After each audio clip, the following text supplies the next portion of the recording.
In the heart of New York City, where the streets never truly sleep and the buildings stretch toward the sky like ambitions given form, two families found something rare, a pocket of small-town closeness amid the concrete and constant motion.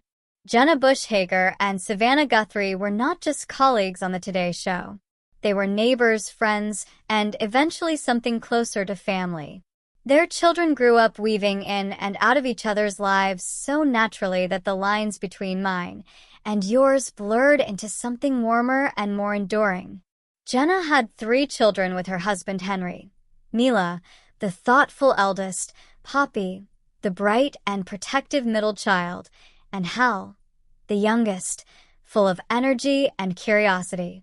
Savannah and her husband Michael had 2, Vale, spirited and close in age to Mila and Poppy, and Charlie, a year younger than Poppy, with a quiet smile and a tendency to lag just a step behind when the group moved too fast. The 2 mothers had once lived next door to each other, a detail that transformed the overwhelming city into something manageable. It really made New York feel like this small town, Jenna would later say, the memory still vivid years after they had both moved on from those particular apartments. The friendship between the women had begun at work, the way many modern friendships do, over shared early mornings, shared microphones, and the peculiar intimacy of live television. But it deepened in the ordinary hours, school pickups, church services, weekend plans that somehow always expanded to include both households. They filled in for each other without ceremony. If Jenna was stuck on a shoot, Savannah would meet the bus. If Savannah needed an extra pair of hands, Jenna was already on the way. They became godmothers to each other's children, Savannah to Hal, Jenna to Vale, cementing a bond that the kids themselves would one day describe as godbrothers and sisters. But the story that lingered longest, the one Jenna told with particular warmth on her podcast Open Book with Jenna, belonged to Poppy and Charlie. Poppy was only a year older than Charlie. That single year, in the early days of preschool, carried a surprising weight of responsibility. The children took the bus together because their parents' schedules rarely allowed for leisurely morning walks. Most mornings the bus would stop, the doors would hiss open, and a small cluster of children would spill out onto the sidewalk. Charlie, still young enough that the world felt large and slightly unpredictable, would hesitate. Poppy never did. She would take his hand or simply fall into step beside him, matching her pace to his without complaint. Together they walked the remaining distance to the pre-K classroom. Not once, not occasionally, but every single day. Poppy treated the short journey as her quiet duty. She checked that his backpack was zipped. She waited if he needed to retie a shoe. She talked to him in the easy, looping way older children sometimes do with younger ones, half conversation, half gentle guidance. When they reached the classroom door, she made sure he was inside and settled before turning back toward her own group. The teachers noticed almost immediately. They watched the small ritual unfold morning after morning and began to speak about it among themselves. One of them eventually told Jenna, her voice carrying a mixture of amusement and genuine admiration. Their relationship was beyond anything, beyond friendship, beyond the usual protective older sibling dynamic. No sister would do that for their little brother, the teacher said. The observation stuck with Jenna. It captured something essential about the way these children had claimed one another. In the classroom, Charlie gravitated toward Poppy during free play. If a puzzle proved frustrating, she would slide over and work it with him, never taking over completely, just offering the missing piece or a patient suggestion. At snack time, she made sure he had his preferred crackers. On the playground, she scanned the edges of the group for him, the way a lighthouse keeps watch. He, in turn, trusted her completely. When other children were loud or the transitions felt abrupt, Charlie would look for Poppy's familiar presence and settle. The bond did not exist in isolation. Vale and Mila developed their own sister-like closeness.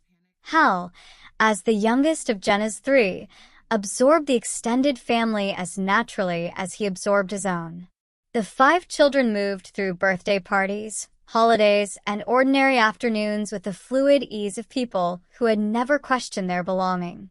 They shared inside jokes that spanned both households. They knew which adult could be counted on for extra dessert and which one would gently enforce the bedtime rules.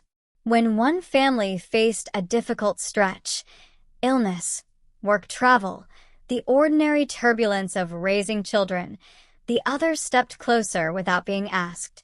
Jenna often reflected on how the arrangement had shaped her own sense of home. New York could feel anonymous, even isolating, despite its density. But the overlapping lives of the 2 families created a web of reliability.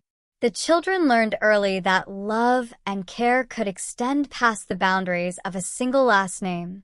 They practiced a kind of everyday loyalty that required no grand declarations, just showing up, walking the extra block, checking that someone smaller was all right.